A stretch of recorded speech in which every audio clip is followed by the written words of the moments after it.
ao nosso culto.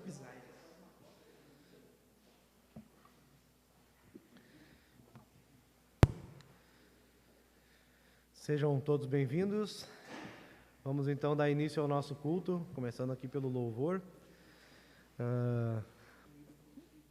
É sempre muito bom poder estar aqui, poder dirigir esse momento de louvor, estar aqui com a equipe de louvor, estar aqui com a igreja. É sempre um privilégio poder louvar o nosso Senhor, sabendo que Ele é o nosso Salvador, Ele é quem nos cuida, Ele é quem nos guia. Então, é uma grande honra, mas ao mesmo tempo é um grande desafio a gente saber que está aqui prestando culto a um Deus tão grande, um Deus tão poderoso, um Deus tão maravilhoso, né? Um Deus tão grande, né? E isso nos traz até um certo temor, mas traz também uma alegria em saber que esse Deus é quem está no controle de todas as coisas, né? Eu queria estar orando agora, e em seguida a gente já começa o nosso momento de louvor. Eu queria trazer aqui um texto para nós. Vamos orar então?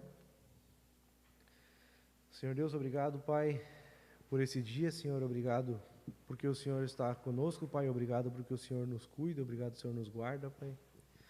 Te peço, Pai, que o Senhor nos abençoe, que esse momento seja um momento de adoração, Senhor, que a gente esqueça, Senhor, os problemas, esqueça as coisas lá fora e traga para cá, Senhor, somente um coração pronto para Te adorar, para Te louvar, Senhor, para aprender mais sobre a Tua palavra, para aprender mais sobre Ti, Pai, buscando sempre Te honrar, Senhor. E que esse mesmo coração que a gente tem aqui, Senhor, aqui dentro, buscando Te louvar e Te agradecer, Pai, a gente consiga sair daqui e levar isso também para outras pessoas, Pai. Te agradeço pelo Teu amor, Te agradeço pelo Teu cuidado conosco, Pai. E é no nome santo do Teu Filho que eu oro e agradeço, Senhor. Amém. Hoje, agora, conversando com o Eric, ele me comunicou que o vô dele, pai da mãe dele, faleceu, foi ontem. Ontem, e o velório está sendo agora, né? E ele pediu para a gente estar lembrando de orar pela família dele, né? Pelas tias, por todos da família dele. É um momento difícil, né? É um momento triste. Mas eu perguntei para ele, já conhecendo um pouco, a gente sabe que o vô do Eric e a família, boa parte da família, são salvos, né? A gente pode se alegrar sabendo que, como o Eric usou uma expressão brincando, o vô dele foi promovido para a glória, né? Então isso é uma alegria, isso para a gente nos traz consolo, né? Nos traz segurança, né? Quando a gente sabe que alguém partiu e foi para perto do Pai. Mas a gente sabe também que tem pessoas que não conseguem entender isso, pois não tem uma perspectiva, né, da vida depois daqui, né? E isso é triste. Então, mais ou menos com o que eu estava pensando em trazer hoje de manhã aqui o texto, a gente conversou agora e estava falando sobre isso, né? Então, eu queria estar pedindo para vocês lembrarem, a gente está orando pela família do Eric, então. Está lembrando de todos eles, né? Nesse momento difícil, né? O texto que eu queria convidar vocês para ler comigo é Romanos 10, no versículo 9 até o versículo 10.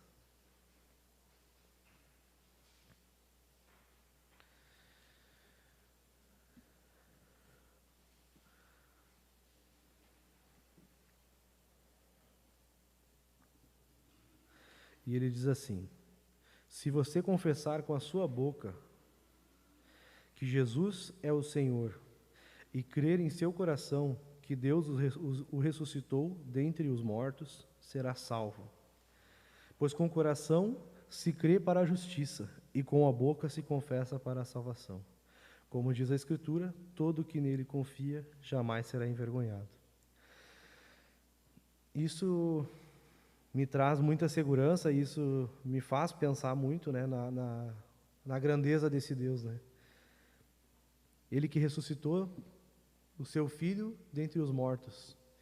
Hoje, como o Eric falou, a família chora, a família está triste em perder um ente querido, em perder alguém. A gente sabe que Jesus também passou pela morte, mas ele venceu a morte. E por causa do sacrifício dele, nós também podemos vencer essa morte. Nós temos a vida eterna por meio dele, né? Então, isso é um grande privilégio para nós como cristãos. Saber que o fato de poder crer nele, confessar o nome dele, nos salva também. Então, é uma coisa tão simples que a gente deve fazer e muitas vezes é tão difícil de compreender. Né? Deus não está pedindo para que a gente faça nenhum sacrifício, nenhum milagre, nem nada. A gente não tem que fazer nada impossível. Mas Ele fez tudo e a gente só tem que entender, só aceitar. Eu gosto muito da expressão que diz que a salvação é um presente de Deus. E como a gente tem dificuldade em aceitar esse presente, muitos outros presentes a gente aceita com tanta facilidade, mas esse é o melhor presente de todos e a gente não consegue entender. Então, lembrando disso, pensando nisso, são as músicas que eu escolhi hoje, falando sobre esse amor de Deus por nós, sobre a morte do Filho dele na cruz por nós. O primeiro cântico dessa manhã é Isaías 9. Vamos começar a cantar, então. Podemos ficar em pé?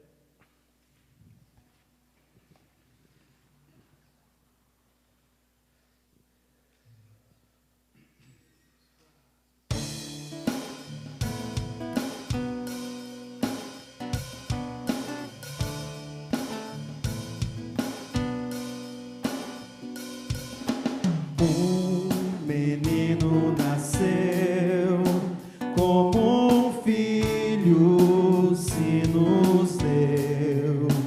Ele é o próprio Deus que vive em mim. Debaixo de suas asas eu me escondi. E o seu nome é maravilhoso. Glória ao príncipe da paz.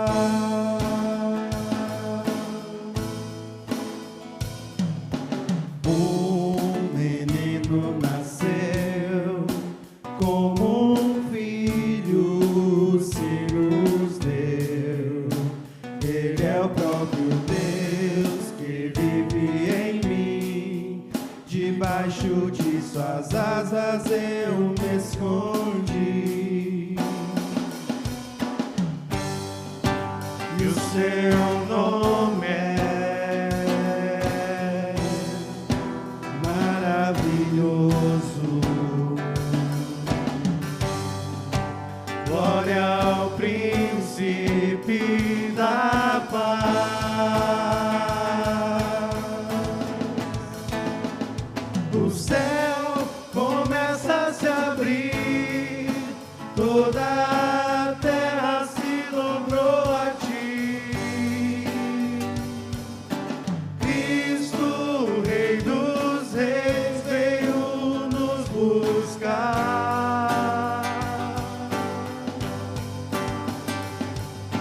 Leva-nos em tuas mãos pelas portas da cidade. Na Nova Jerusalém tua noiva vai entrar.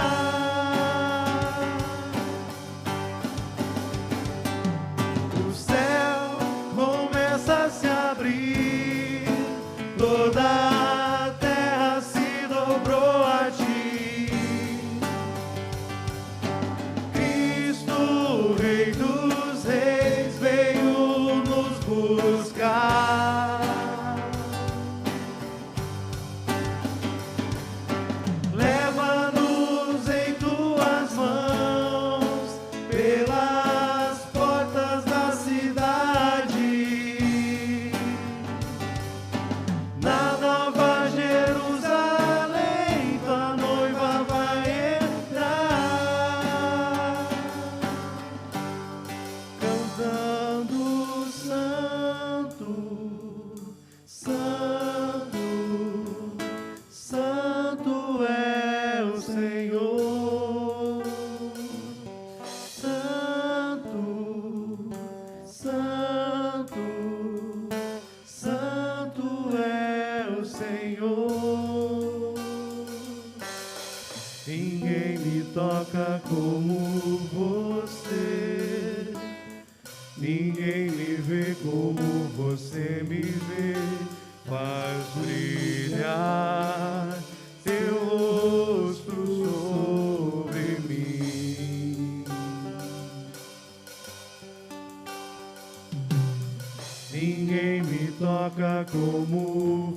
você. Ninguém me vê como você me vê. Faz brilhar teu rosto sobre mim, cantando santo, santo, santo é o Senhor, santo, santo, santo é o Senhor.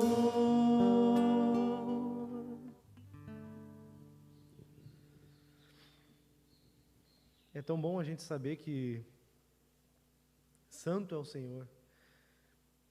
É tão bom a gente saber que Ele nos cuida. É tão bom a gente saber que Ele nos vê de uma forma diferente. Nós somos pecadores, nós não somos merecedores de nada dessa graça. Mas Ele nos vê diferente. Ele nos vê como filhos. E Jesus Cristo deu a sua vida por nós. E isso é algo sem uma explicação lógica para nós humanos. O próximo cântico é a Estrela da Manhã. É um Cordeiro Santo que nos trouxe a paz. A verdade está na palavra de Deus. E a gente louva esse Deus pelo imenso amor dele. E a gente sabe que ele manifesta o perdão dele por meio do poder. E assim a gente pode adorar ele para sempre. E a gente deve adorar ele e dizer para as pessoas o porquê que a gente adora ele, o porquê que a gente segue esse Deus tão maravilhoso. O próximo cântico, então, é a Estrela da Manhã. E o cântico em sequência é Agora e Sempre. Vamos cantar então esses dois?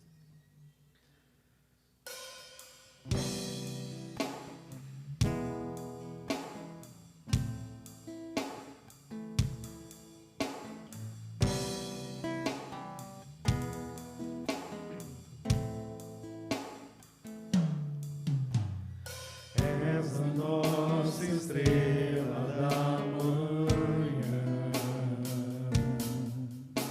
Cordeiro Santo que nos trouxe a paz.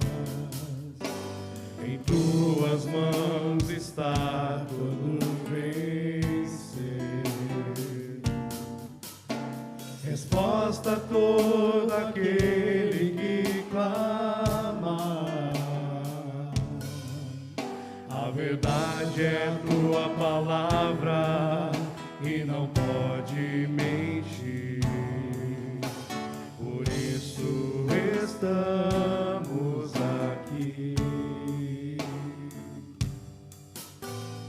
És a nossa estrela da manhã, Cordeiro Santo que nos trouxe a paz. Em tuas mãos está todo vencer. Resposta a todo aquele que clama.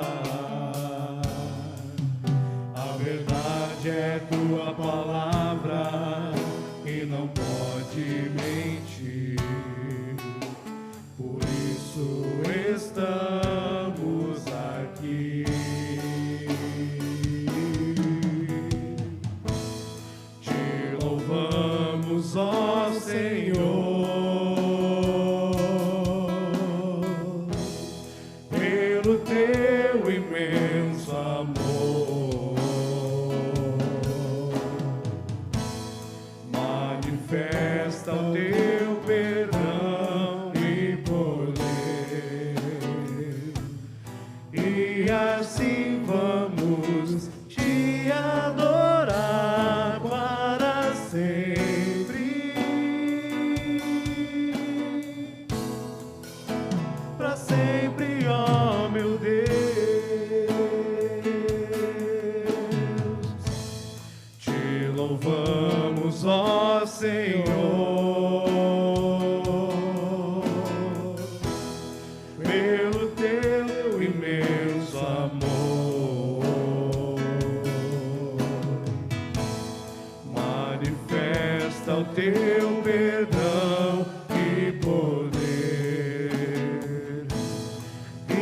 assim vamos te adorar para sempre.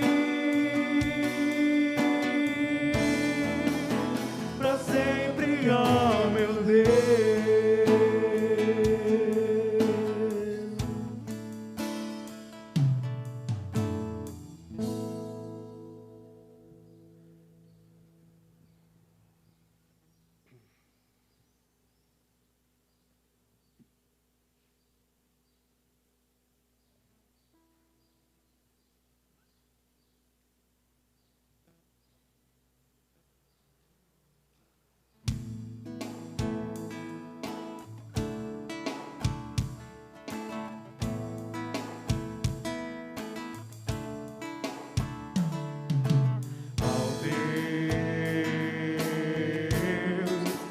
Guarda de tropeçar, para nos apresentar puros diante da sua glória.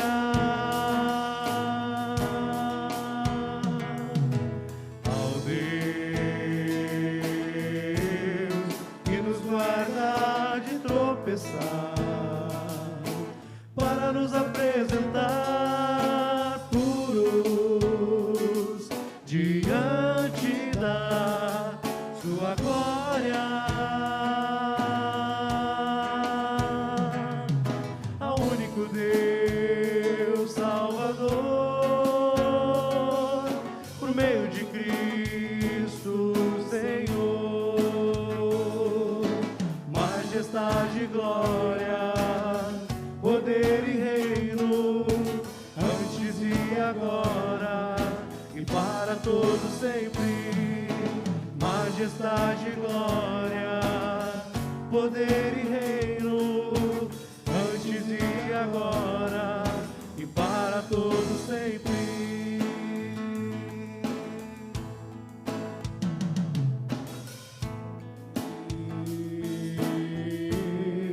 Que nos guarda de tropeçar, para nos apresentar puros diante da sua glória.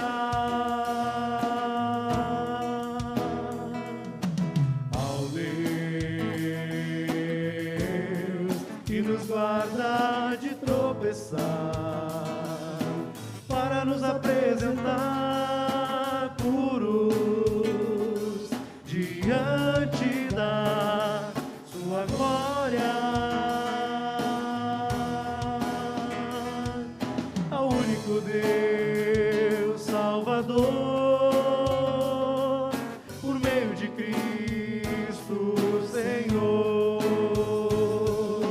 majestade e glória, poder e reino, antes e agora, e para todos sempre. Majestade e glória, poder e reino, antes e agora, e para todos sempre.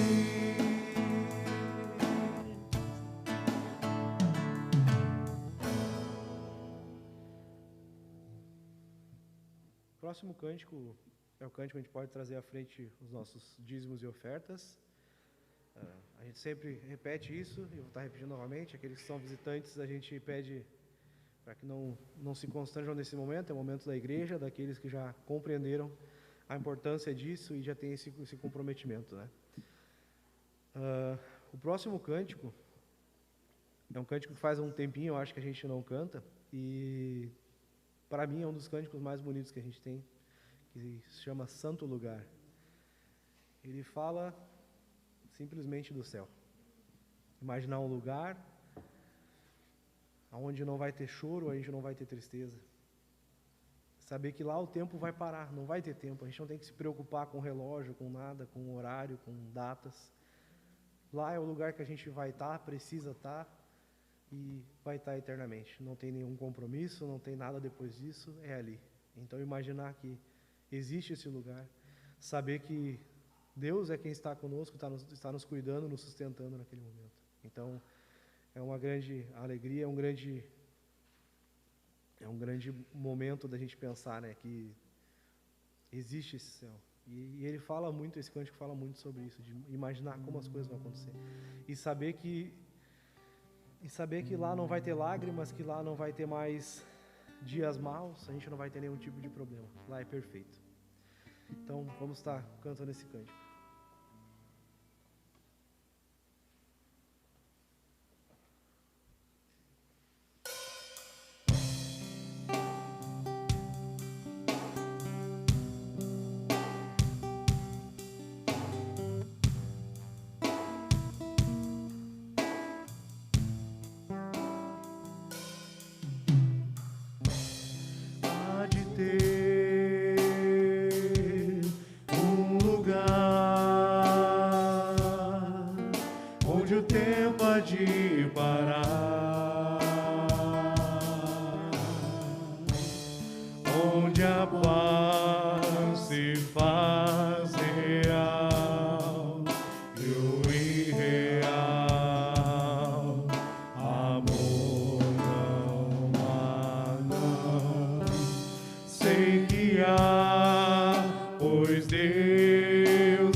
Cântico é a primeira vez que a gente vai estar cantando com a igreja. A gente já cantou alguma vez com os jovens e é um cântico muito bonito e um pouco difícil de cantar, então a gente está cantando pela primeira vez. Quero convidar a igreja, aqueles que conhecem, a estar cantando junto.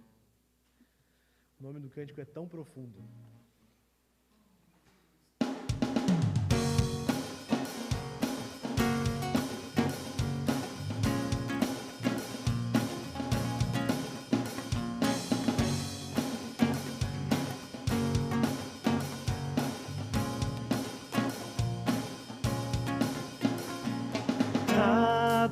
nos separará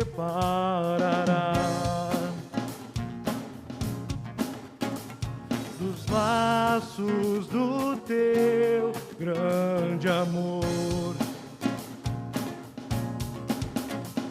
De longe ouvimos o amor que chama, paixão profunda, bondade e graça se derramando. É tão profundo, tão imenso e cobre-nos. É furioso, poderoso e abraça-nos. Só Ele pode devolver a vida aos corações. O Pai que seu Filho nos deu,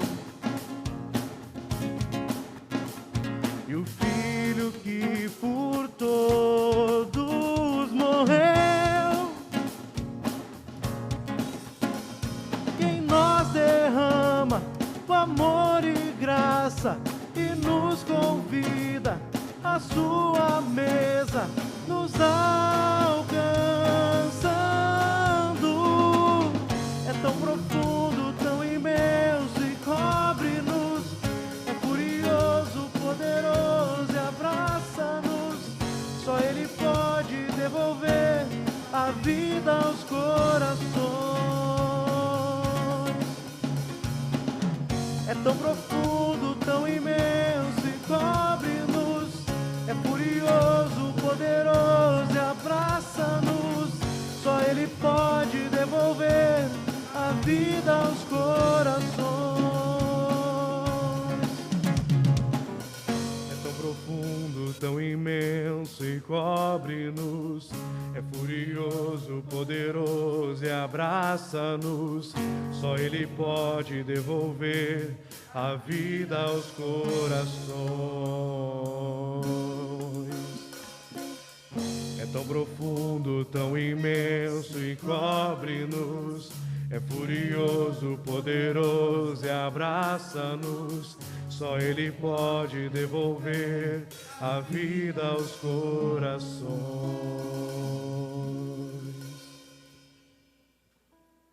Queria pedir o pastor Roberto descer ali na frente.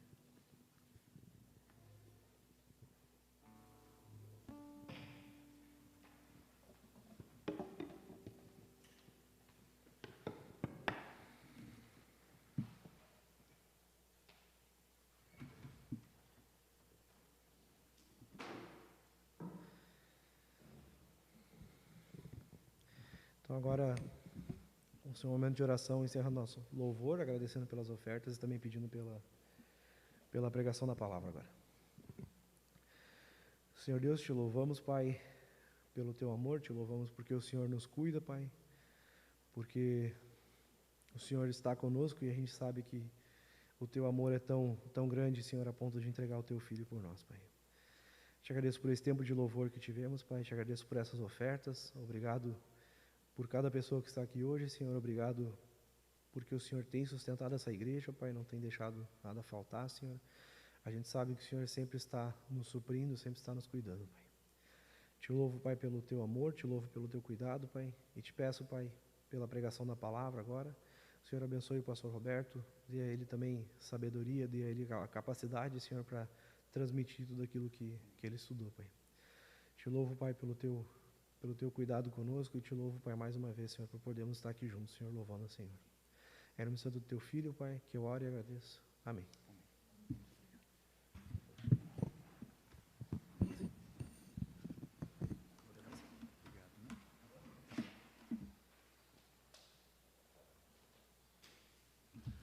Muito bom dia a todos. Primeiramente, queria agradecer suas orações em nosso favor, da nossa família, especialmente pela minha saúde, me sinto bem melhor. Também temos irmãos no nosso meio, né, que não estão muito bem de saúde, como nosso irmão Robson, que está hoje aqui conosco. Marcelo também está se recuperando ainda. E nessa semana também a dona Tereza, né, perdeu o seu genro na sexta-feira, eu acho que o Vladimir, né, o filho da Cristiane, retornou para casa, estava hospitalizado. E assim nós temos vários assuntos, talvez da vida dos irmãos, que nós precisamos estar colocando, né, diante do Senhor. E queria externar também meus sentimentos ao Eric e à sua família, né, pela perda do seu avô, e as nossas orações pelo consolo do Senhor na vida de todos vocês. Então, eu penso que antes de nos voltarmos para a palavra, nós podíamos orar mais uma vez. Eu peço a todos que curvem as suas cabeças, vamos orar. Senhor, nós reconhecemos a Tua presença entre nós, sobretudo o Teu poder, a Tua graça, e reconhecemos, Senhor, que a Tua vontade sempre é boa, agradável e perfeita. Nós reconhecemos o Teu cuidado, o Teu sustento na vida dos Teus filhos, da Tua igreja. E eu venho pedir, Senhor, por todos nós e por todos esses irmãos, sejam aqueles que estão adoentados, sejam aqueles que estão tristes e precisam de conforto e consolo, sejam aqueles que estão desanimados, sejam aqueles que precisam ver de uma forma mais especial a manifestação do Teu poder e da Tua graça. E eu rogo, Senhor, que o Senhor se manifeste a cada um dos Teus filhos, segundo as suas necessidades, e que o Senhor mostre o Seu poder e a Sua graça nas nossas vidas, e que nós sejamos sustentados em Tuas mãos, e que nós possamos ver o agir do Senhor, que sempre é no sentido de nos aperfeiçoar e de glorificar o Teu nome. Eu peço em especial pelo Eric e por toda a sua família, o consolo do Senhor na vida desses irmãos, aqueles que conhecem o Senhor, que eles vejam a Tua graça confortadora de um modo especial nesses dias, e aqueles que não conhecem, que sejam levados à confrontação do Evangelho e encontrem a sua paz e a sua salvação em Cristo Jesus. Peço pelos irmãos enfermos, especialmente pelo nosso irmão Robson também, que o Senhor esteja cuidando de sua vida e ajudando ele na sua saúde, restabelecendo, que ele veja também o Seu poder na sua vida e também na vida da sua família. Obrigado, Senhor, pelo tempo agora de reflexão na Tua palavra, e nos abençoa neste momento também de continuidade do culto. Eu peço isso em nome e nos méritos de Jesus Cristo. Amém.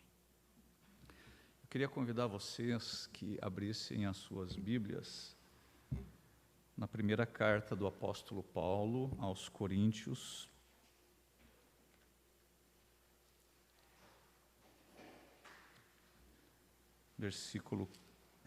capítulo 15, 1 Coríntios 15.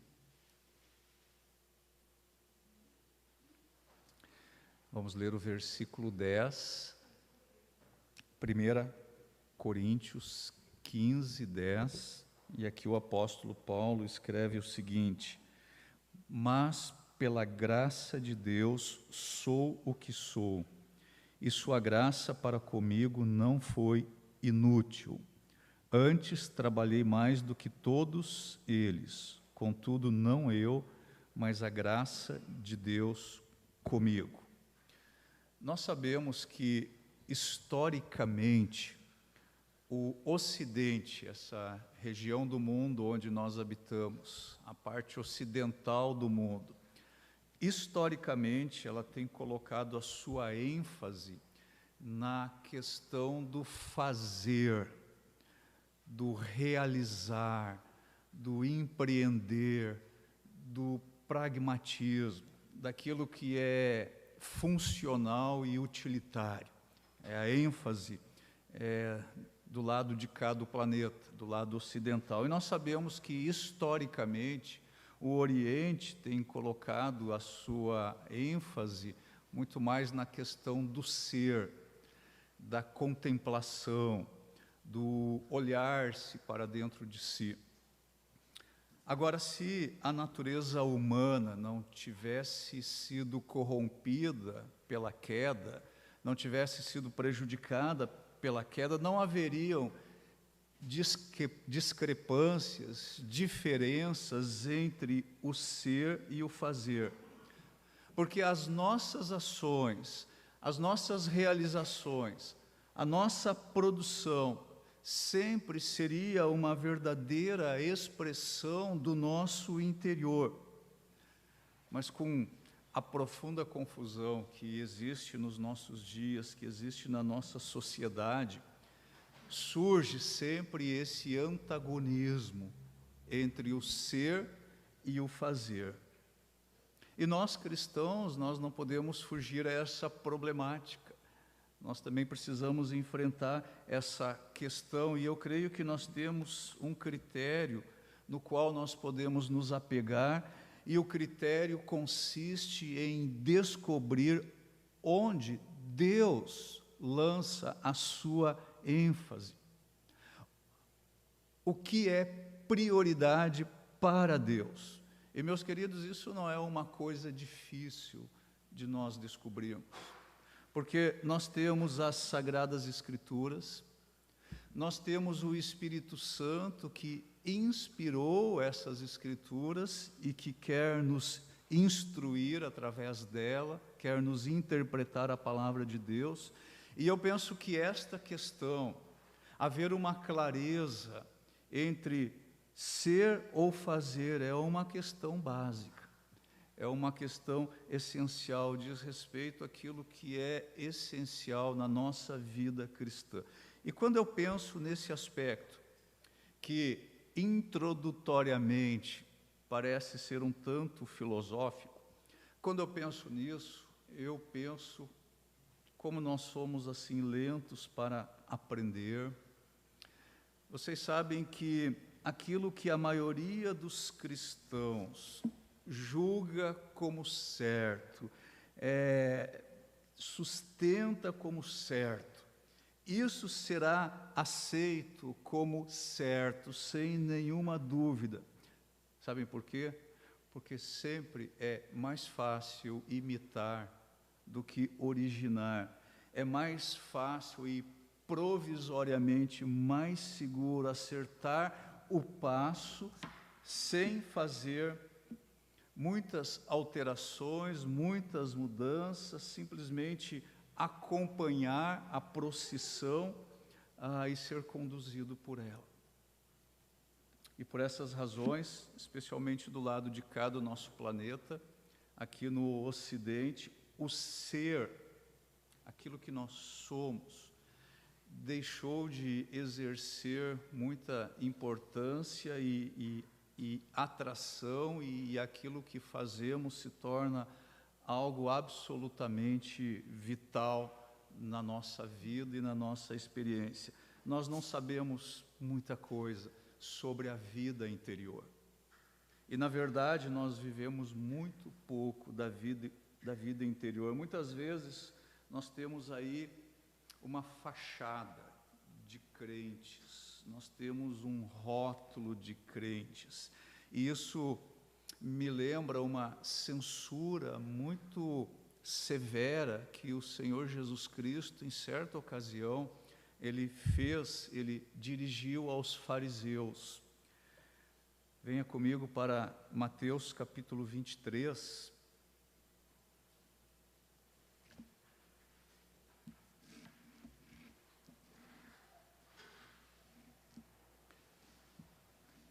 Mateus capítulo 23, versículo 27, notem o seguinte: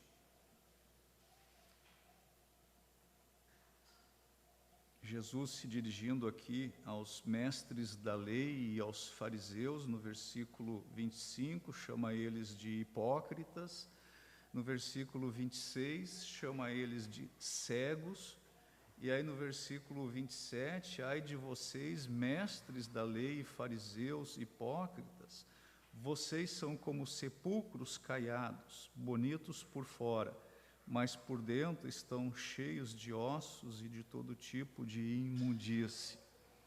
Então, a Bíblia ensina claramente para nós que a nossa maior preocupação, aquilo que deve ocupar a preocupação do nosso coração, é com aquilo que nós somos e não com aquilo que nós fazemos.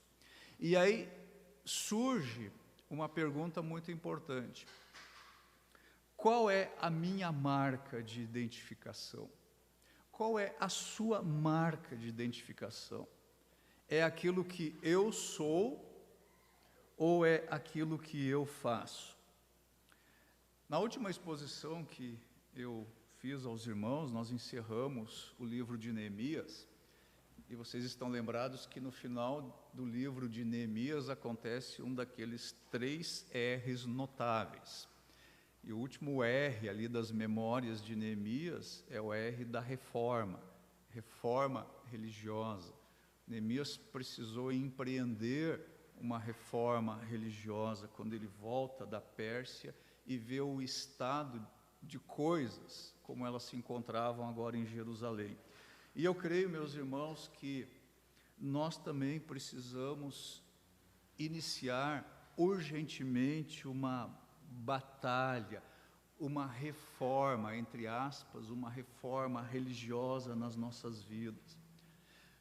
Nós, crentes modernos, contemporâneos, nós precisamos rever os nossos conceitos, nós precisamos rever os nossos valores, nós precisamos rever as nossas prioridades. E a verdade do Evangelho, especialmente aquela verdade que Paulo afirma tão incisivamente lá em Gálatas, capítulo 2, versículo 20, a verdade de que Cristo vive em nós. Essa verdade, ela precisa ser restabelecida nas nossas vidas, ela precisa ser restabelecida na vida da igreja, e ela precisa ser restabelecida no nosso frágil cristianismo contemporâneo. E eu gostaria de apontar nesta manhã 3 áreas nas quais nós precisamos iniciar essa reforma, entre aspas, religiosa, para que aquilo que nós somos volte a ter importância, volte a ter proeminência na nossa vida e dentro do nosso cristianismo. Em primeiro lugar, nós precisamos atentar para o nosso externalismo. E eu gostaria que vocês viessem comigo agora para a passagem de Isaías, capítulo 1.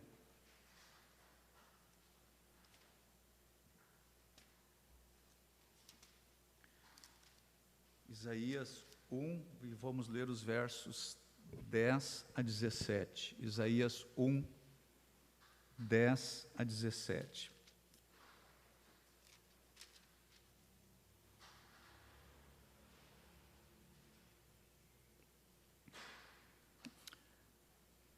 Escreve Isaías: governantes de Sodoma, ouçam a palavra do Senhor.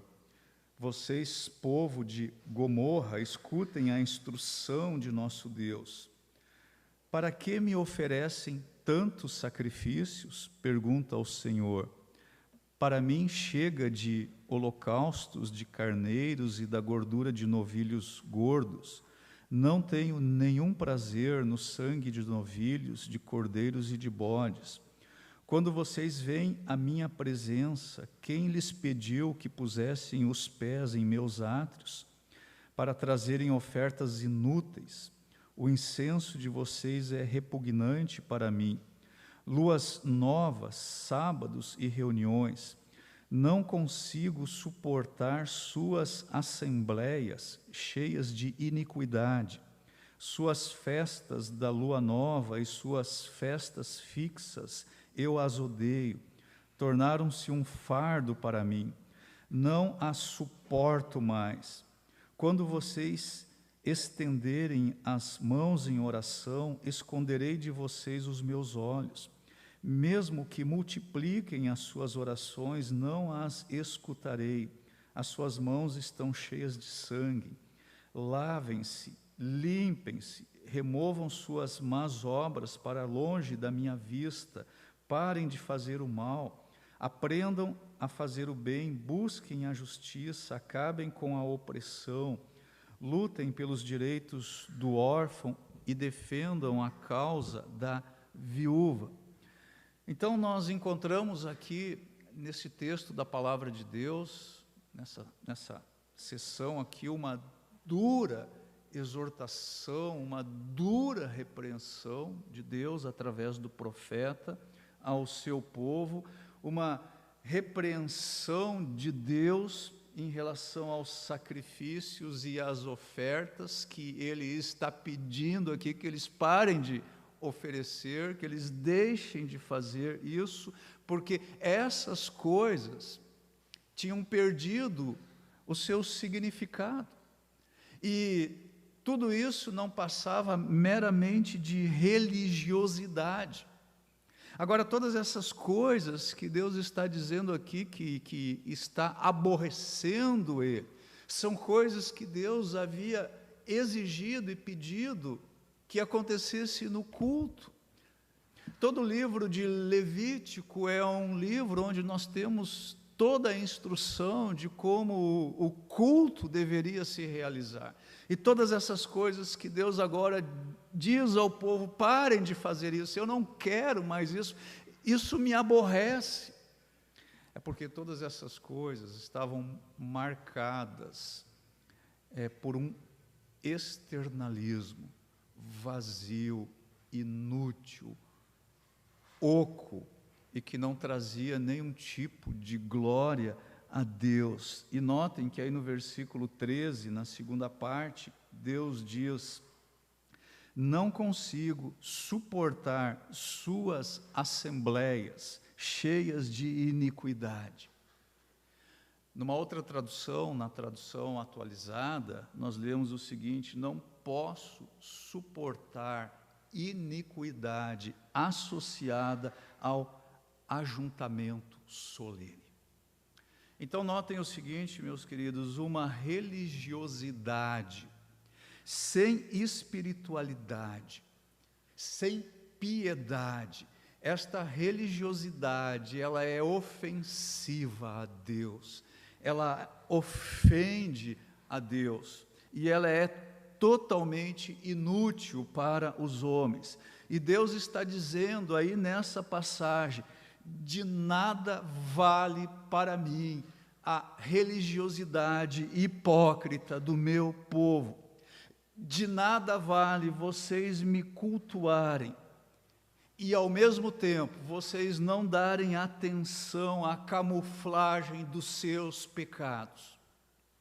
Versículos 16 e 17: lavem-se, limpem-se, removam suas más obras para longe da minha vista, parem de fazer o mal, aprendam a fazer o bem, busquem a justiça, acabem com a opressão, lutem pelos direitos do órfão, defendam a causa das viúvas. Ou seja, Deus está dizendo: arrependam-se, vocês precisam se lavar, vocês precisam se limpar, vocês precisam se purificar, vocês precisam tirar a maldade dos vossos atos. Agora, meus queridos, essa exortação do profeta aqui, de Deus através do profeta, ela foi dada ao povo de Deus mais ou menos 700 anos antes da vinda de Cristo. E essa exortação, ela atravessou os séculos, por assim dizer, e ela vem nos encontrar em nossa miséria contemporânea. Então, meus irmãos e meus amigos, me escutem bem. Deus continua a dizer ainda hoje: eu não posso suportar a iniquidade associada ao ajuntamento solene. E vocês sabem quando isso acontece? Quando acontece a iniquidade associada ao ajuntamento solene, ou como é expresso aqui na NVI, suas assembleias cheias de iniquidade. Sabem quando acontece isso?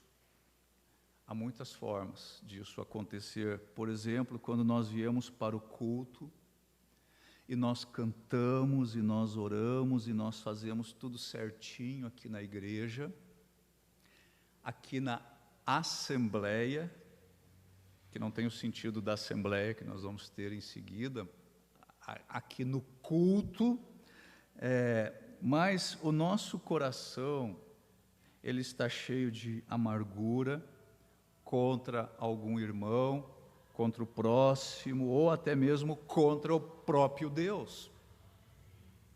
Notem o que o apóstolo Paulo diz em Efésios capítulo 4.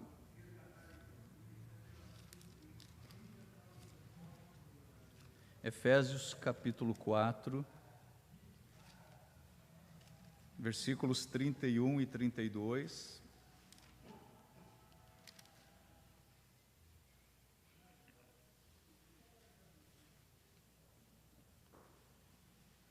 Paulo diz: livrem-se de toda amargura, indignação e ira, gritaria e calúnia, bem como de toda maldade.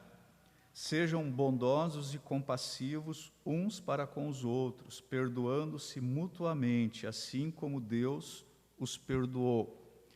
Mas quando nós estamos no culto, no ajuntamento solene, mas essas coisas aqui que Paulo está mencionando, aqui em Efésios, estão presentes no nosso coração, e nós estamos cheios de amargura e de ira e de discórdia, e não nos perdoamos uns aos outros.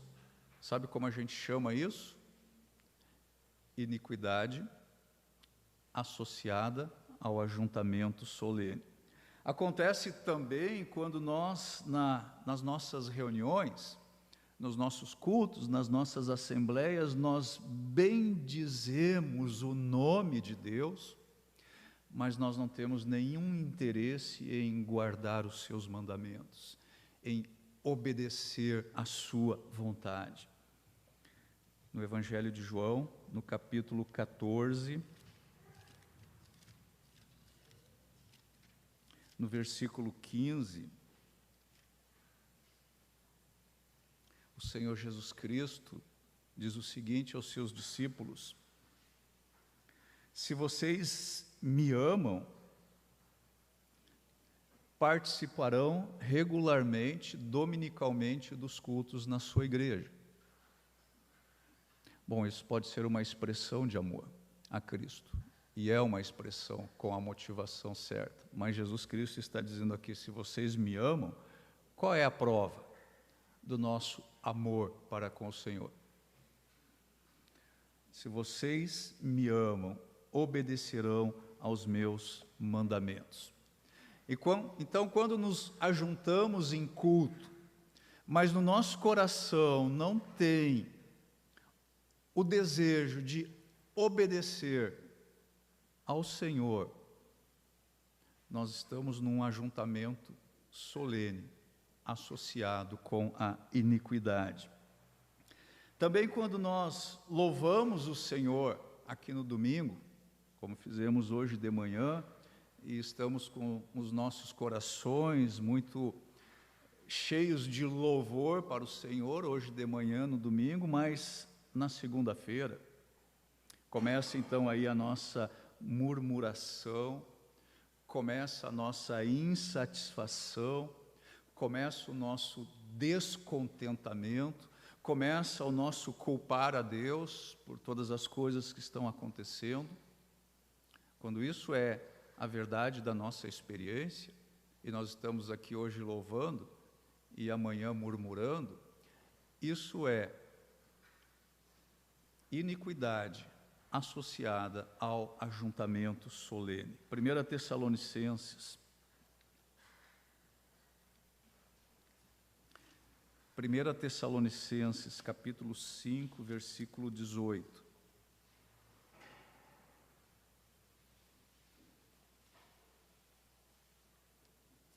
Paulo diz: deem graças em todas as circunstâncias, pois essa é a vontade de Deus para vocês em Cristo Jesus.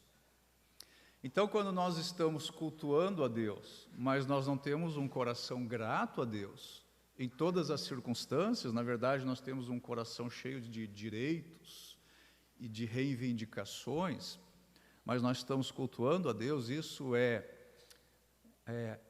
ajuntamento solene associado com a iniquidade. Também pode acontecer quando nós estamos reunidos, cultuando o nosso Deus aqui dentro do prédio, mas lá fora nós estamos nos identificando com o mundo. E como é que nós nos identificamos com o mundo? Sendo parecidos com o mundo, buscando as coisas que há no mundo, sendo pessoas iradas, sendo pessoas intempestivas, nos assentando na roda dos escarnecedores, sendo pessoas mentirosas, tendo pensamentos impuros, nos associando, seja de que forma for esta associação com os incrédulos, sendo cobiçosos, invejosos, sendo falsos, desonestos. Iniquidade associada ao ajuntamento solene. E, meus irmãos, Deus continua abominando isso. Deus diz: porque vocês não são nem frio e vocês não são nem quente, mas porque vocês são mornos, eu estou a ponto de vomitá-los da minha boca. Lembra dessa passagem? Para quem o Senhor disse isso? Para os crentes da igreja de Laodiceia, Apocalipse capítulo 3. Já pensou isso? Jesus à porta daquela igreja, batendo para entrar, mas lá dentro, o culto e a máquina religiosa estava funcionando muito bem, mas o Senhor estava do lado de fora.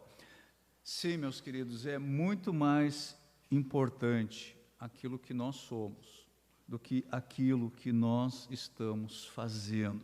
O seu interior é muito mais importante para Deus do que o seu exterior. Vocês lembram quando Samuel precisou ungir Davi como rei? E ele se dirige até a casa de Jessé, e todos os filhos estavam ali, menos Davi. Davi estava lá cuidando do rebanho. E Samuel se impressionou com alguns dos filhos. Ele olhou para o exterior e ele julgou: esse deve ser ele. E Deus disse: não é esse. Este deve ser ele para o próximo. E Deus disse: não é esse. E ele foi passando por todos: não tem mais filhos na sua casa. E aí Jessé lembrou que havia ainda o menor, que estava lá no campo, e buscá-lo rapidamente.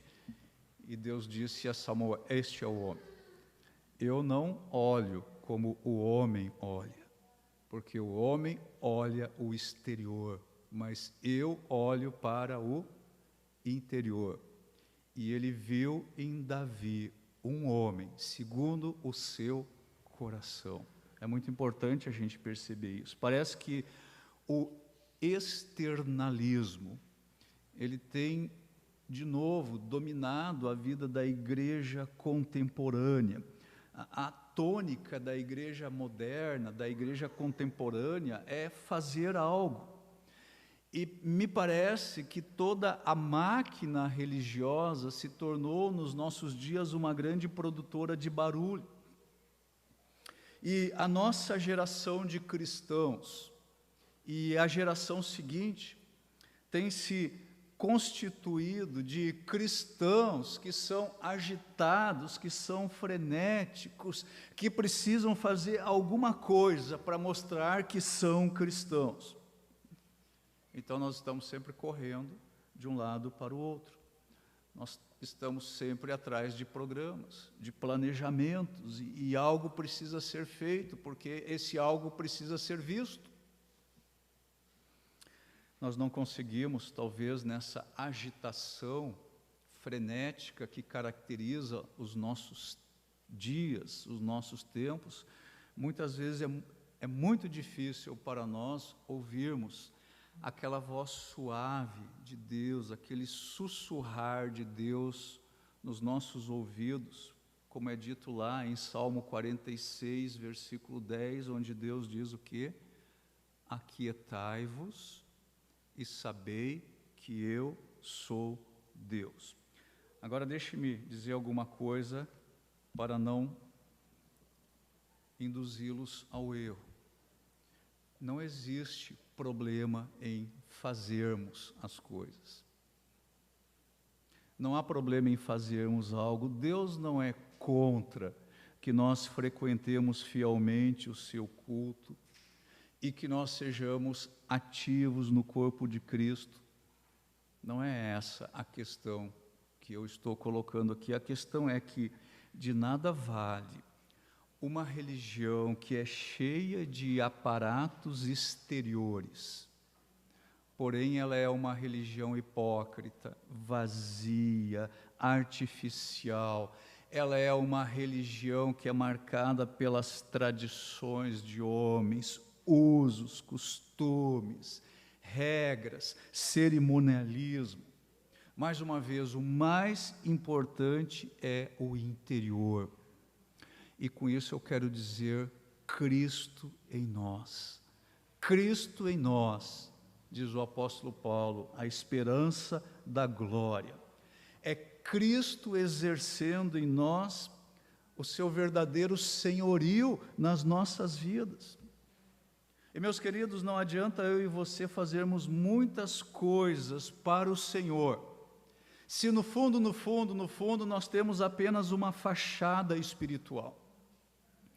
O mais importante, sempre, segundo a minha compreensão das Escrituras Sagradas, o mais importante é obedecer. Estão lembrados do que Samuel disse ao rei Saul?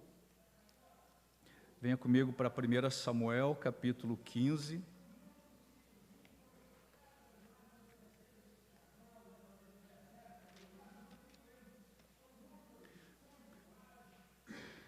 Primeira Samuel, capítulo 15.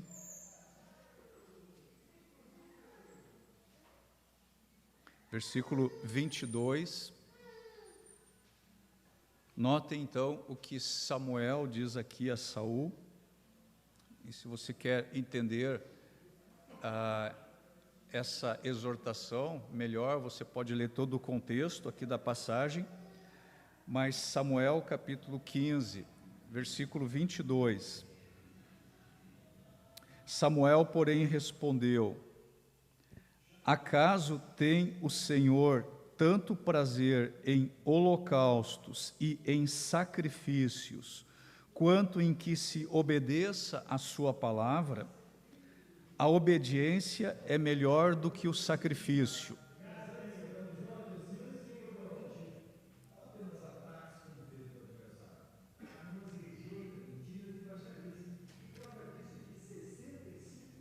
O final desse versículo é muito importante.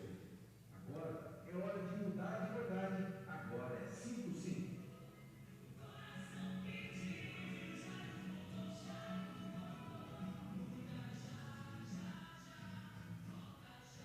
Eu vou ler novamente. Acaso tem o Senhor tanto prazer em holocaustos e em sacrifícios, quanto em que se obedeça a sua palavra? Agora prestem atenção. A obediência é melhor do que o sacrifício, e a submissão é melhor do que a gordura de carneiros, pois a rebeldia é como o pecado de feitiçaria, e a arrogância como o mal da idolatria. Assim como você rejeitou a palavra do Senhor, ele o rejeitou como rei. Qualquer tipo de sacrifício que eu e você estivermos fazendo ao Senhor, este sacrifício, ele vai ser inútil, ele vai ser vão, ele vai ser sem sentido algum e sem significado algum, se eu e você não estivermos obedecendo e atendendo verdadeiramente e fielmente ao Senhor. E se esse for o caso, todas as nossas obras, todas as nossas realizações, todos os nossos atos, lá no dia do tribunal de Cristo, eles serão considerados madeira, feno, palha, que o fogo haverá de demonstrar e haverá de consumir lá no dia do tribunal de Cristo, no dia de Cristo. Certa vez, o pastor Tozer, um pastor canadense, ele disse o seguinte, ele escreveu o seguinte: o desejo de sermos dramaticamente ativos é prova do nosso infantilismo religioso. É um tipo de exibicionismo comum no jardim da infância. Então, o externalismo, da forma como eu estou conceituando ele aqui, ele precisa ser veementemente combatido. Nós precisamos analisar as nossas vidas e analisar as nossas realizações e a nossa produção e ver qual é a base e a motivação de tudo o que nós fazemos. Cristo em nós deve ser a nossa identificação. Seja um cristão autêntico, honre ao Senhor, obedeça ao Senhor em tudo, porque obedecer é melhor do que sacrificar. E agora digo eu, não o Senhor, obedecer é melhor do que realizar, se as nossas realizações não procedem de um coração que é submisso ao Senhor. Em segundo lugar, uma segunda área que nós precisamos trabalhar na nossa piedade é exatamente a nossa produção. Existe um adágio popular que diz o seguinte: a água não pode subir acima do seu próprio nível. Da mesma forma, um crente, ele não pode de súbito, imediatamente, subir acima do nível da sua própria espiritualidade. Um crente não pode ser mais espiritual nos seus atos, na sua produção daquilo que ele é realmente. Ele não pode ser mais espiritual do que ele é espiritual. Se nós estamos dispostos, então, a levar a sério a importância daquilo que nós somos, nós precisamos examinar os frutos que nós estamos produzindo. E agora venha comigo para Mateus capítulo 7.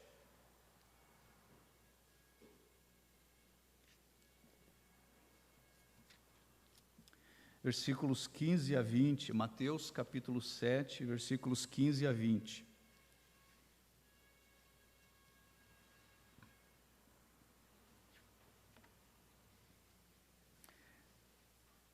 O Senhor Jesus Cristo diz o seguinte: cuidado com os falsos profetas. Eles vêm a vocês vestidos de peles de ovelhas, mas por dentro são lobos devoradores. Vocês os reconhecerão por seus frutos. Pode alguém colher uvas de um espinheiro ou figos de ervas daninhas? Semelhantemente, toda árvore boa dá frutos bons, mas a árvore ruim dá frutos ruins. A árvore boa não pode dar frutos ruins, nem a árvore ruim pode dar frutos bons. Toda árvore que não produz bons frutos é cortada e lançada ao fogo. Assim, pelos seus frutos, vocês os reconhecerão. Então, notem que o princípio que o Senhor Jesus Cristo está estabelecendo aqui é que o fruto de uma árvore, ele é determinado pela árvore. Aliás, a gente vê isso lá no início da Bíblia, em Gênesis, né? Naquela semana criativa. Então, as árvores deveriam produzir frutos segundo a sua espécie.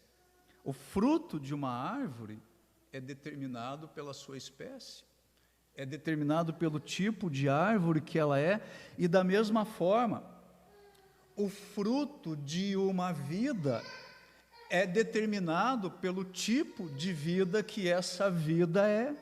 E nós precisamos descobrir, então, que espécie de pessoas nós somos, para então descobrirmos que espécie de frutos nós estamos produzindo.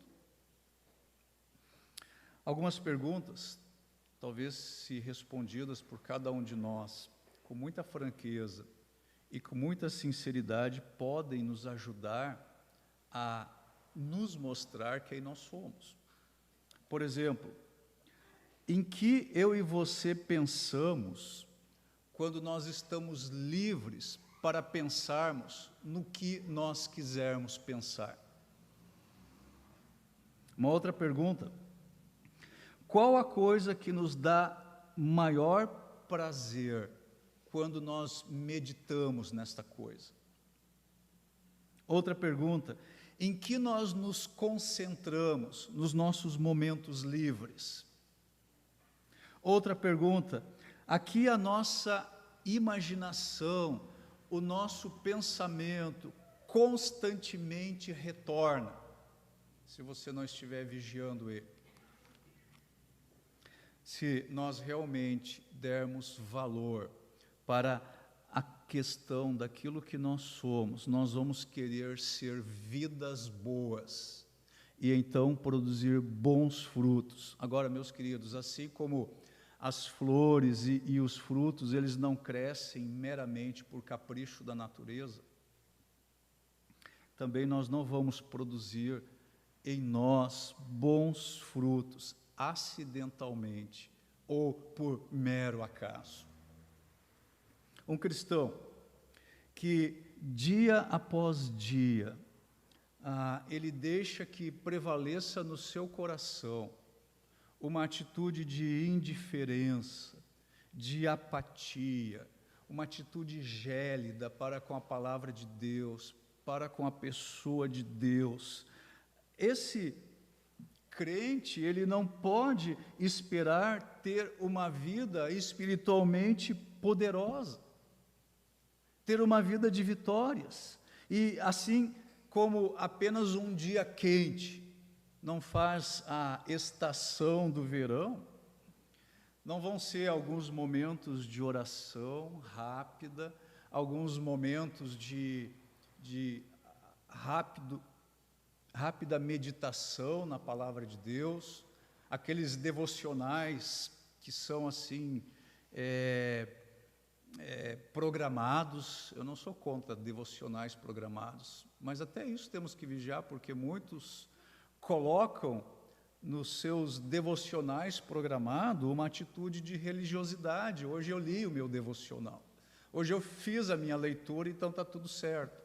Isso não é devocional. Você precisa meditar na palavra de Deus, ela precisa falar com você, ela precisa transformar você, ela precisa sacudir você, ela precisa chacoalhar você, ela precisa confrontar você, e você então precisa assumir compromissos sérios diante da palavra de Deus. Isso é meditar na palavra de Deus.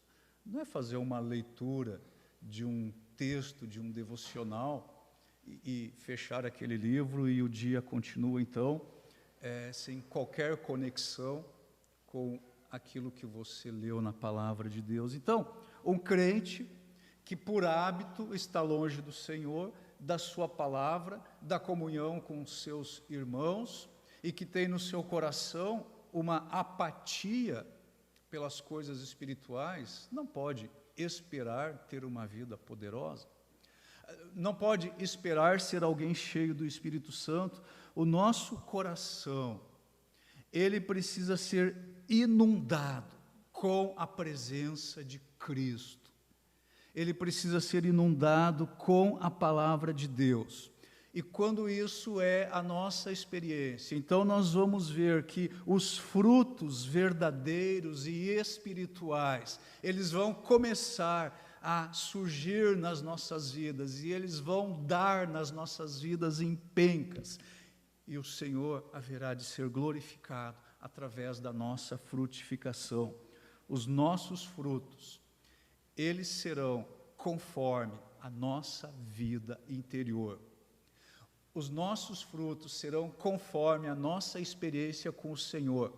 E nem mesmo as nossas orações vão poder impedir que isso seja assim. João capítulo 15, novamente.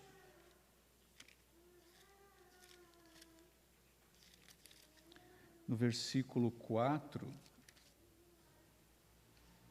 o Senhor Jesus Cristo diz: permaneçam em mim e eu permanecerei em vocês. Nenhum ramo pode dar fruto por si mesmo, se não permanecer na videira.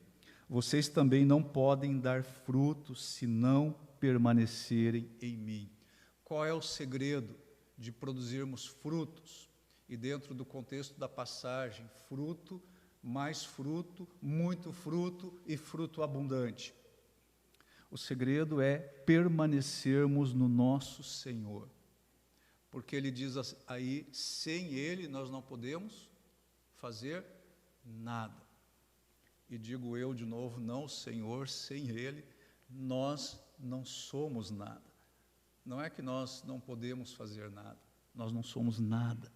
Nós não podemos fazer nada que seja bom, nós não podemos fazer nada que seja agradável a Deus, nós não podemos fazer nada que seja benéfico para nós e para as outras pessoas.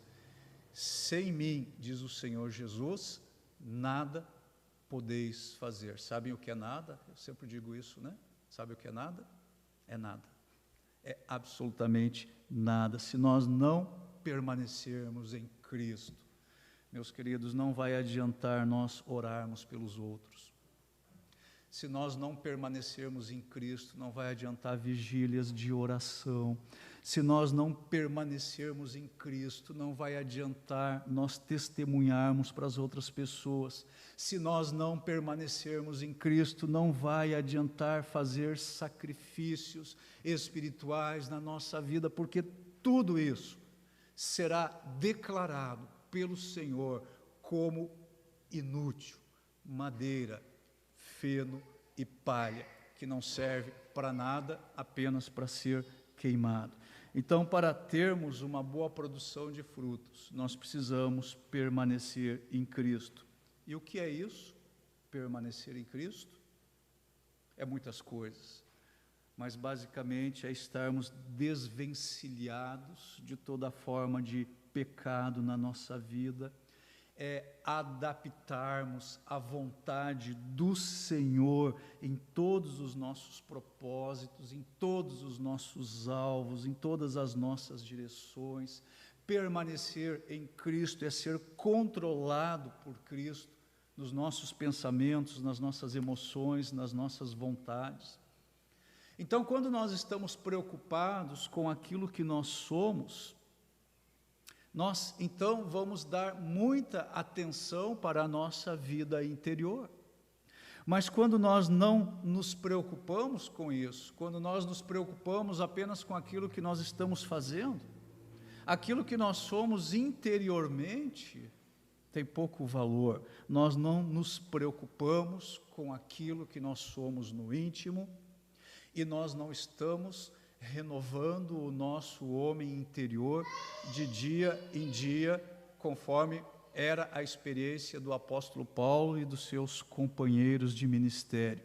Deixa de ser importante para nós estarmos permanecendo em Cristo. Agora, quando nós aprendemos a avaliar todas as coisas na nossa vida da perspectiva de Deus, da perspectiva do alto, então nós vamos aprender pela palavra de Deus, que é realmente definitivo, nós sermos autênticos, nós sermos verdadeiros como cristãos e também vamos nos preocupar com os nossos frutos. Se nós queremos praticar ações santas, nós precisamos ser pessoas santas. E isso não só no domingo de manhã. Nós precisamos ser pessoas santas, dia após dia, todo o dia todo. E é isso que eu peço a Deus para a minha vida e para a vida de vocês e para a vida da nossa igreja, que nós possamos viver assim até o final dos nossos dias, nessa caminhada do lado de cada eternidade. Meu tempo está avançando aqui, eu me comprometi com a liderança que eu seria mais rápido, eu estou indo para o fim agora. Terceiro ponto. Terceiro lugar que nós precisamos examinar, tendo em vista uma reforma religiosa na nossa vida, é a questão da nossa motivação. E quando nós pensamos nesse assunto da motivação, sabe quem são ainda os melhores exemplos para nós? Os exemplos mais claros para nós ainda continuam sendo os fariseus. Agora venha comigo novamente para Mateus.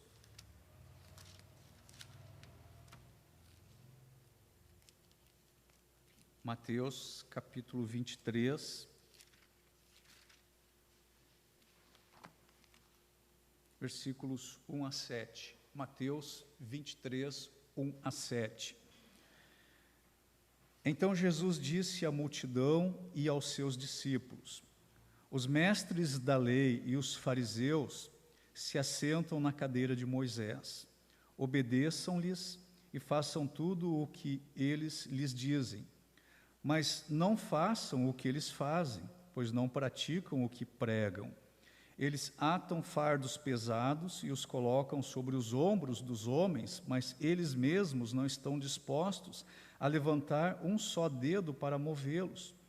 Tudo o que fazem é para serem vistos pelos homens. Eles fazem seus filactérios bem largos e as franjas de suas vestes bem longas. Gostam do lugar de honra nos banquetes e dos assentos mais importantes nas sinagogas, de serem saudados nas praças e de serem chamados rabis ou mestres. Então essa turma aqui, os fariseus, eles continuam sendo para nós os maiores fracassos religiosos do mundo. E não é tanto por causa do seu erro doutrinário. Eu creio que é muito mais por causa da sua vida reprovável, da sua vida dissoluta. E todo o problema dos fariseus, todo o problema dessa turma, estava na qualidade dos seus motivos religiosos. Então, notem aí, eles oravam para serem ouvidos pelos outros. Eles praticavam todas as suas obras a fim de que elas fossem vistas pelos homens. Eles gostavam de se sentar nos primeiros lugares, na sinagoga. Eles gostavam de serem chamados de mestres. E eles contribuíam generosamente, mas muitas vezes eles faziam isso para escapar das suas responsabilidades que eles tinham para com a sociedade. E assim era quase tudo que eles faziam. Então, as atitudes dos fariseus era uma atitude que era cercada de uma aparência de santidade, de uma aparência de piedade, mas o problema era a motivação errada. E essas mesmas obras que eles realizavam e que o Senhor descreve aqui, se elas fossem realizadas com a motivação correta, honrar ao Senhor e amar ao Senhor, essas mesmas obras, elas seriam consideradas puras, boas, louváveis e que trariam glória ao Senhor. Então, seria bastante sadio nós questionarmos o motivo, a motivação básica das nossas muitas atividades. Todas as atividades que são procedentes de razões não boas, como a raiva, como a inveja, a ambição, a vaidade, a avareza, o egoísmo, a vanglória, todas essas obras, elas são essencialmente más. e elas serão avaliadas no tribunal de Cristo. Os atos religiosos que são praticados por motivos vis, maus, eles são duplamente maus. Primeiramente, eles são maus em si mesmos, e em segundo lugar, eles são maus porque eles são praticados em nome de Deus. São atos religiosos praticados em nome de Deus, os cristãos, especialmente aqueles crentes que são muito ativos, devem tomar tempo na sua vida para se certificarem sobre os seus motivos. E, meus irmãos, existem muitos hinos e cânticos que são cantados para simples exibição. Existe muito sermão que é pregado para mostrar talento. Existe muita igreja que é fundada como uma bufetada numa outra igreja. E existe muita atividade missionária competitiva. Agora, um bom exemplo de nós evitarmos aí a atividade religiosa vazia, inútil, sem sentido, é nós comparecermos diante de Deus com as nossas Bíblias abertas em 1 Coríntios capítulo 13. Você está lembrado deste capítulo? É o capítulo do amor, né? Ali o apóstolo Paulo, de uma maneira magnífica, inspirada pelo Senhor, obviamente, ele fala sobre o amor, mas se você olhar para 1 Coríntios capítulo 13, você vai perceber ali que o apóstolo Paulo, ele toma o serviço religioso mais elevado possível, mais nobre possível, e ele descreve esse serviço como fútil, inútil, sem valor, a menos que ele seja motivado pelo amor. Obviamente, o amor de Deus, o amor sacrificial, o amor ágape. Novamente, quando o ser é mais importante do que o fazer, nós nos preocupamos com os nossos motivos. E eu queria enfatizar aqui que Deus sempre abominou, e Deus abomina uma religiosidade oca, vazia, hipócrita, sem piedade, sem santidade. Deus quer fazer de mim e de você crentes autênticos, crentes que estejam a refletir a vida de Cristo. Nós fomos chamados para sermos sal da terra e luz do mundo. O Senhor Jesus Cristo é a luz do mundo, mas Ele não está mais fisicamente presente no mundo. Então, quem é a luz do mundo atualmente, por delegação de Cristo? Eu e você somos a luz do mundo. E essa luz, ela tem que irradiar de dentro para fora, ou ela não vai iluminar absolutamente nada. Como que está a nossa vida? O que mais nos identifica? É aquilo que nós somos ou é aquilo que nós estamos fazendo? Nós temos sido apenas crentes exteriores, temos cultivado aí o externalismo, mas por dentro, talvez nós sejamos como aqueles sepulcros caiados, aos quais o Senhor chamou os fariseus. Como andam os nossos frutos? Aquilo que nós somos vai determinar o tipo de fruto que nós vamos produzir e a nossa motivação. Será que nós temos sido semelhante aos fariseus? Meus queridos, todas essas áreas são áreas que cada um de nós precisa se examinar, e esse é um exame pessoal. Você precisa comparecer diante do Senhor e pedir que Ele sonde o seu coração, e eu preciso fazer isso. Agora, voltando ao versículo que eu comecei esse sermão, 1 Coríntios.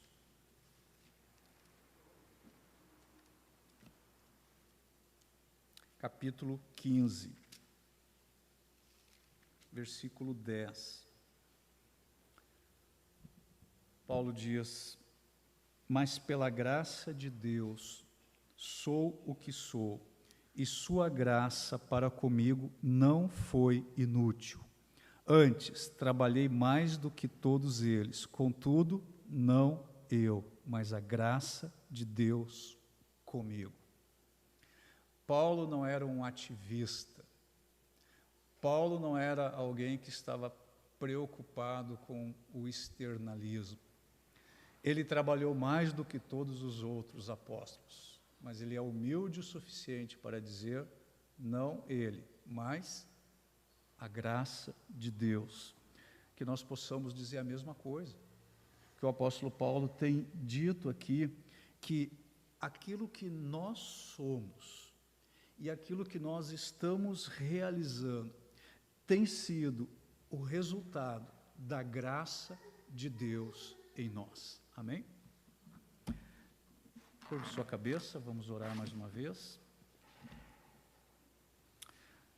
Senhor Deus e Pai, eu te agradeço pela oportunidade de participar desse culto com os meus irmãos.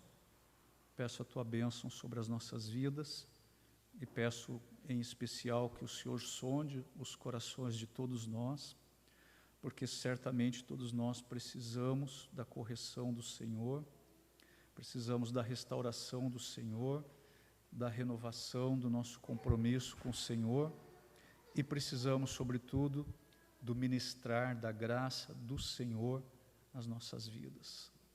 Ó Pai Celestial, que nós possamos fazer nossas essas palavras do apóstolo Paulo aqui em 1 Coríntios. Pela Tua graça, nós somos o que somos. Que as pessoas possam ver no nosso testemunho, no nosso andar por este mundo, a Tua graça nas nossas vidas. E que todos possam ver que é a Tua graça que tem realizado muitas coisas em nós e através de nós, para a honra e glória do Senhor. Obrigado por esta manhã que temos passado juntos aqui na Tua presença. Continue a nos abençoar logo mais em nossa assembleia e também no restante de todo esse dia. É o que eu te peço em nome e nos méritos de Jesus Cristo. Amém. Muito obrigado, irmãos, pela participação de todos nesse culto e aqueles que nos acompanharam na nossa live também.